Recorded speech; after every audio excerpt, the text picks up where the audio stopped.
金星進入白羊座，關係中確立自我，找回定位與角色。當多顆行星聚集雙魚座之際，金星今天悄悄地轉入白羊座，令天空一下子增添了一股火象能量，提示我們在任何形式的關係中，重新確立自我的價值與角色。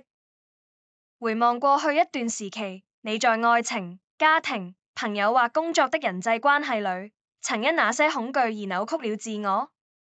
你最近經歷了多少次因為別人的反應而耿耿於懷，放在心上揮之不去，暗暗地焦慮不安自己是否做得不夠好？儘管世間上大多數都想要忠於自己，隨心而行，事實上卻經常陷入做自己與符合他人期望或顧及他人感受的強烈衝突，這令我們既渴求親密關係，卻又無意識地推走他人，令自我處於追求與失去的落差之中。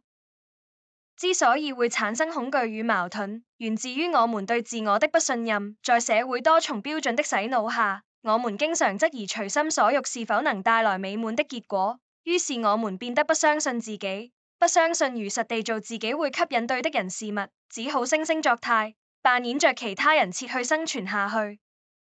白羊座代表最原始、最坦誠的自我所釋放的動能，因此當金星進入這個位置時，我們需要挖掘出那個被埋沒的自我，並去確立自己的角色。我們並不需要因為未做到他人期望而覺得我不夠好，也不需要未符合世俗標準而覺得愧疚自責。任何一個我，只要單純地存在着，就已經足夠。